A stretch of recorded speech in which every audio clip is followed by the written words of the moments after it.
నమస్తే, welcome to our channel. నేను మీ సిరి. Already పీకే గారు అయితే ఒక స్టేట్మెంట్ పాస్ చేశారు. అదేంటంటే బొత్స సత్యనారాయణ గారు రాజీనామా అంటే వేరే పార్టీకి జంప్ అవుతారని చెప్పేసి తను చెప్పడం జరిగింది. సో అదే రకంగా ఇప్పుడు తన రాజీనామా ఏదైతే లెటర్ ఉందో అది సోషల్ మీడియాలో వైరల్ అవుతుంది. సో ఈ అంశాన్ని మనకి వివరించడానికి మనతో పాటు ఉన్నారు ప్రముఖ senior journalist, political analyst CS Rao గారు. నమస్కారం సార్. నమస్తే సార్, ఇప్పుడు చూస్తున్నట్టయితే బొత్స సత్యనారాయణ గారి రాజీనామా లెటర్ వైరల్ అవుతుంది. సో ఇది నిజంగా తను రాజీనామా చేశారా లేకపోతే ఇది ఒక ఫేక్ అనుకోవాలా? ఇప్పుడు ఒకటి రాజీనామా లెటర్ అయితే ఒకటి సర్క్యులేట్ అవుతుంది వాట్సాప్ గ్రూప్లో, వాట్సాప్ యూనివర్సిటీలో సర్క్యులేట్ అవుతున్నటువంటి లెటర్. అది అచ్చుగుద్దినట్టు వైఎస్ఆర్ కాంగ్రెస్ పార్టీ లెటర్ మీద రాసినట్టే ఉంది.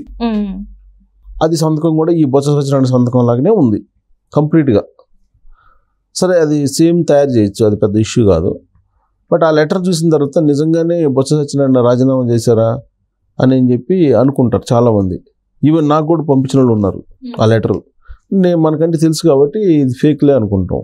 కానీ చాలామంది అది నిజం అనుకుంటున్నారు. దానికి కారణం ఏంటంటే ఇటీవల కాలంలో ప్రశాంత్ కిషోర్ ఇచ్చిన ఇంటర్వ్యూ ఒకటి ప్రైవేట్ ఛానల్కి ఇచ్చిన ఇంటర్వ్యూలో బొత్స సత్యనారాయణ తెలుగుదేశం పార్టీలోకి జంప్ అవబోతున్నారు అనేటువంటి ఒక పెద్ద స్టేట్మెంట్ ఇచ్చారు.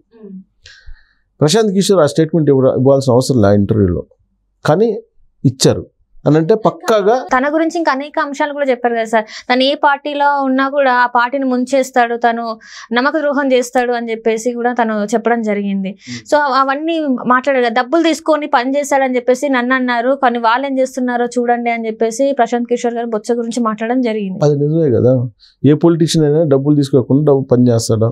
దానికి తను చెప్పాడు కదా సార్. పీకే చెప్పింది ఏంటంటే, నేను డబ్బులు తీసుకొని నేను నా వర్క్ నేను చేశాను, అది నేను వర్క్ చేయడం అంటారు, నేనేమి ఇదిగా చేయలేదని చెప్పాడు. అది ఓపెన్ కదా, బిజినెస్ డీల్. అది ఇట్ ఇస్ బిజినెస్ డీల్, కంప్లీట్గా బిజినెస్ డీల్. ఆ రోజున ప్రశాంత్ కిషోర్ రాజకీయ వ్యూహకర్తగా వ్యవహరించడానికి, జగన్మోహన్ రెడ్డి సీఎం కావడానికి ఏం చేయాలో ఆ టిప్స్ ఇవ్వడానికి, రాజకీయ వ్యూహాలను రచించడానికి ఆయన పెట్టుకున్నాడు. అది ప్యూర్గా జగన్మోహన్ రెడ్డికి ప్రశాంత్ కిషోర్కి మధ్య ఉన్న బిజినెస్ డీల్. కానీ రాజకీయ నాయకులకు అట్ట కాదు కదా. రాజకీయ నాయకులకి ప్రజలకి మధ్య బిజినెస్ డీల్ ఉండదు. కేవలం సర్వీస్ ఉంటుంది. సర్వీస్ చేస్తాం మేము మీకు అని చెప్పి ప్రమాణ స్వీకారం చేసి వస్తారు వాళ్ళు గెలిచిన తర్వాత. అవును, కానీ వాళ్ళు చేసేది ఏంది మరి? ప్రశాంత్ కిషోర్ చెప్పింది నిజమే కదా. డబ్బులు తీసుకోకుండా ఏ రాజకీయ నాయకుడైనా పనిచేస్తాడా అని క్వశ్చన్ వేసుకుంటే వచ్చే సమాధానం అందరికీ తెలుసు, మనం చెప్పవసరం లేదు. సో కాబట్టి ప్రశాంత్ కిషోర్ చెప్పింది నిజమే. ప్లస్ బొత్స సత్యనారాయణ గురించి ప్రత్యేకంగా ఎందుకు చెప్పారంటే, ఇప్పుడు ఎవరైనా దొంగతనం చేస్తారు, దానికి మించి చేస్తే గజ దొంగలు అంటారు, దానికి మించి చేస్తే డెకాయిట్స్ అంటారు. అలానే పొలిటీషియన్స్ కూడా ఒక రేంజ్లో చేసే కరప్షన్ ఏదో ఒకటి ఉంటుంది. ఒక 10%, 5% ఉంటుంది. అలా కాకుండా బ్లాక్మెయిల్ చేసి తీసుకునే వాళ్ళు ఉంటారు, వాళ్ళ రేంజ్ వేరు. తర్వాత ఆర్థికపరమైనటువంటి అసలు నేరాలు చేసేవాళ్ళు కొంతమంది ఉంటారు, వాళ్ళ రేంజ్ మళ్ళీ ఇంకో రకం ఉంటుంది. అలా కాకుండా భూదోపిడీ చేసేవాళ్ళు కొంతమంది ఉంటారు, భూములు కబ్జాలు లేదంటే భూములు సెటిల్మెంట్ చేసేవాళ్ళు, వాటి ద్వారా సంపాదించే వాళ్ళు ఒకరు ఉంటారు. సో అవన్నీ చూసిన తర్వాత అందరికన్నా ఎక్కువగా బొత్స సత్యనారాయణ చేస్తారనేది ఆయన చెప్పినటువంటి భావన అనుకుంటున్నాను నేను, ఆయన చెప్పినటువంటి భావన. ప్లస్ ఆయన ఏ పార్టీలో ఉన్నా ఆ పార్టీకి ద్రోహం చేస్తాడు అనేది ఏదైతే ఉందో అది బొత్స సత్యనారాయణ యాక్చువల్గా బేసికల్గా అయితే బొత్స సత్యనారాయణ ప్రమాదకరమైనటువంటి పొలిటీషియన్ కాదు, నాకు కూడా తెలుసు. Is very friendly politician. ఆయన వైఫ్ కూడా, ఆవిడ కూడా పొలిటీషియన్గా మంచి పేరు తెచ్చుకున్నారు. గతంలో ఎంపీగా కూడా చేశారు, ఆవిడ జిల్లా పరిషత్ చైర్మన్ కూడా చేశారు. సో అంత ప్రమాదకరమైన పొలిటీషియన్ కాదు. మరి ప్రశాంత్ కిషోర్ ఎందుకు చెప్పాడో తెలియదు. ఒకటేంటంటే పార్టీలు మారుతారంటే ఏ రాజకీయ నాయకుడైనా కానీ తన రాజకీయ భవిష్యత్తు కోసం పార్టీలు మారడం అనేది సహజం. మరి షర్మిల గారు కూడా చెప్పారు కదా, అంటే ఇప్పుడు వాళ్ళ అమ్మని తప్పుగా ఆన్ రికార్డ్ తప్పుగా మాట్లాడారు, రాజశేఖర రెడ్డి గారిని కూడా తప్పుగా మాట్లాడవచ్చు, అట్లాంటి అతన్ని నువ్వు ఒక తండ్రి ప్లేస్ లో ఎట్లా పెట్టావు, తండ్రిని అని చెప్పుకుంటున్నావు అని చెప్పేసి తను కూడా అన్నాడు. చెప్పారు. ఇప్పుడు ఏ రాజకీయ నాయకుడిని తీసుకున్నా కానీ ఆ రాజకీయ పార్టీలో ఉన్నంత వరకే ఆ రాజకీయ పార్టీ యొక్క పాలసీని చెప్తారు. పార్టీ మారిన తర్వాత వేరే పార్టీకి వెళ్తే వేరే పార్టీ పాలసీ చెప్తారు. బొత్స సత్యనారాయణ అంతకుముందు కాంగ్రెస్లో ఉన్నాడు, పిసిసి అధ్యక్షుడిగా చేశాడు ఆయన. కాంగ్రెస్ పార్టీలో ఉన్నప్పుడు కాంగ్రెస్ వాయిస్ వినిపించారు. ఆ రోజున వైఎస్ఆర్ కాంగ్రెస్ పార్టీ నుంచి విజయమ్మ అసెంబ్లీలోకి అడుగుపెట్టారు ఎమ్మెల్యేగా. ఆవిడ మీద కాంగ్రెస్ పార్టీ అధికారంలో ఉంది ఆ రోజున. సో కాబట్టి ఆవిడ మీద అటాక్ చేశారు. అసలు మీ ఆయన్ని చంపింది ఎవరమ్మా, అని చెప్పి మీరే చంపుకున్నారు అన్నట్టుగా మాట్లాడాడు ఆయన. అంటే ఇప్పుడు రాజశేఖర రెడ్డి గారు కూడా కాంగ్రెస్ లోనే ఉండి ఆ పార్టీలో ఉండి చనిపోయారు కదా, 2 దఫాలుగా ఆయన ముఖ్యమంత్రిగా కాంగ్రెస్ పార్టీకి చేసినా కూడా ఆయన గురించి అట్లా తప్పుగా ఎట్లా మాట్లాడతారు? ఆయన గురించి తప్పుగా మాట్లాడారు, రాజశేఖర రెడ్డి గురించి. మద్యం తాగకుండా ఏ రోజైనా ఉన్నారా షర్మిల, మీ నాన్న చెప్పు అని చెప్పేసి కూడా అన్నారు కదా సార్. ఫ్రెండ్లీ వాళ్ళు. ఆ రోజున పిసిసి అధ్యక్షులుగా ఉన్నారు, బొత్స సీఎంగా ఆయన ఉన్నారు. ఇద్దరు బహుశా అదే ఇప్పుడు అందరూ గట్టుగదులు పెట్టుకుని అందరూ చేసే పనే కదా. తాకుండా ఉన్నారా అది అని చెప్పేసి మాట్లాడారు. ఇలాంటి వ్యక్తిని నువ్వు దగ్గరికి ఎట్లా తీసుకున్నావు అని చెప్పేసి షర్మిల గారు అన్నారు. అంటే ఈయన ఒకలాంటి అంటే కనిపించకుండానే అందరినీ ఇబ్బంది పెట్టే మనిషి అన్నట్టు. అదే నేను చెప్తుంది. ఇప్పుడు ఇదే షర్మిల ఆ రోజున కాంగ్రెస్ పార్టీని ఏకిపారేశారు, తెలుగుదేశం పార్టీని ఎక్కిపారేశారు. వాళ్ళ అన్నకి అండగా నిలిచారు, వాళ్ళ అన్నని సీఎం చేసేదాకా కష్టపడ్డారు.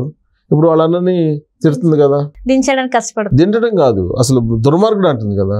సరే దించడం ఎక్కడో అది ఆంధ్రప్రదేశ్ ప్రజలు వాళ్ళు డిసైడ్ చేస్తారు, అది వాళ్ళ ఇష్టం. కానీ ఇప్పుడు ఈ దుర్మార్గుడు అంటుంది కదా, దుర్మార్గుడు అసలు దారుణమైన మనిషి అని చెప్తుంది కదా. మరి ఇంత దారుణమైన మనిషికి ఆ రోజు సపోర్ట్ చేసావు? మరి అన్నా చెల్లెలకి ఇద్దరు 40 సంవత్సరాల పైగా అన్నా చెల్లెలే కదా వీళ్ళు, 50 సంవత్సరాల దాకా. మరి అన్నా చెల్లి 50 సంవత్సరాలు కలిసి ఉంటే మరి అన్న సంగతి తమ్ముడికి, అన్న సంగతి చెల్లెలకి, చెల్లి సంగతి అన్నకి తెలియదా? మరి ఇప్పుడు ఎందుకు తిడుతుంది, అప్పుడు ఎందుకు పొగిడింది?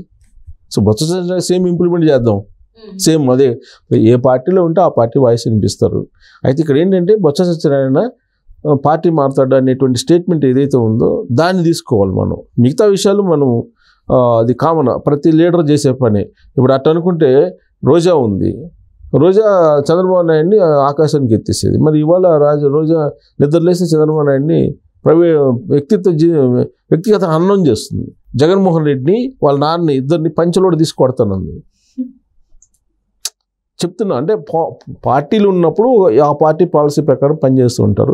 అయితే బొత్స సత్యనారాయణ పార్టీ మారుతారని ఇచ్చినటువంటి స్టేట్మెంట్ ఏదైతే ఉందో ఆ స్టేట్మెంట్ గురించి నేను స్ట్రెస్ చేసి దలుచుకున్నాను.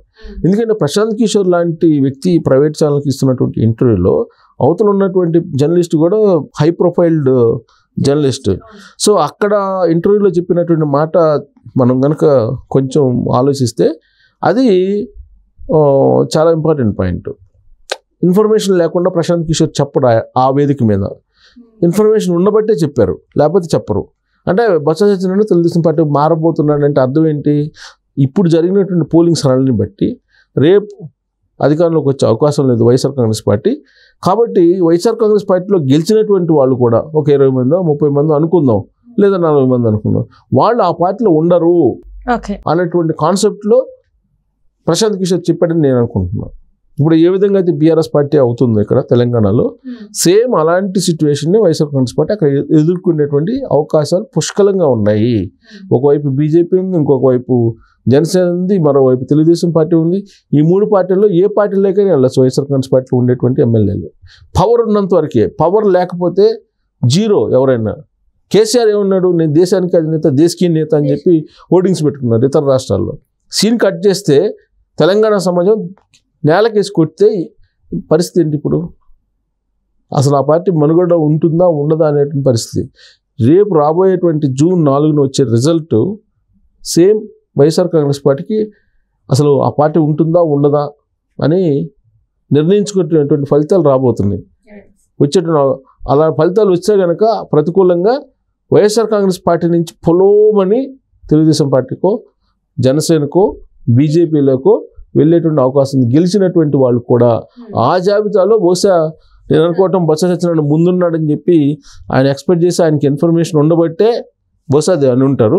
దానికి బలం చేకూరాలి ఇప్పుడు సోషల్ మీడియాలో చక్కర్లు కొడుతుంది ఆయన రాజీనామా లెటర్. దాన్ని ఖండిస్తూ కొద్దిసేపటి క్రితం బొత్స సత్యనారాయణ ప్రెస్ మీట్ పెట్టారు.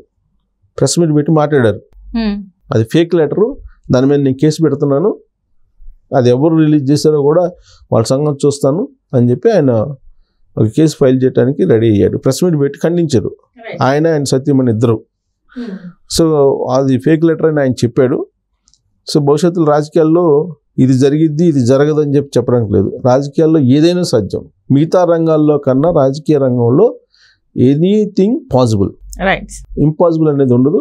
బొత్స సత్యనారాయణ ఇప్పుడు ఒకవేళ ఫేక్ లెటర్ అని ఖండించవచ్చు, బట్ తర్వాత తెలుగుదేశం పార్టీలోకి వెళ్ళినా ఆశ్చర్యపో అసలు ఇప్పుడు కన్నాలక్ష్మి నాయుడు తెలుగుదేశం పార్టీకి వెళ్ళలేదా? కన్నాలక్ష్మి నాయుడు కానీ సీనియర్ లీడర్ ఏం కాదు కదా ఆయన, సేమ్ ఆల్మోస్ట్ ఇద్దరు ఒక సీనియర్సే. మరి ఆయన వెళ్ళాడు కదా, ఈయన వెళ్ళకపోవటం వెళ్ళడని మనం ఎలా చెప్పగలం? సో కాబట్టి రాజకీయాల్లో ఏదైనా సాధ్యమే. పూర్తిగా మనం ప్రశాంత్ కిషోర్ లెటర్ని స్టేట్మెంట్ని కానీ ఇప్పుడు రిలీజ్ చేసిన లెటర్ని కానీ పూర్తిగా కొట్టేళ్ళాం. Right sir, right. Thank you so much sir. Thank you.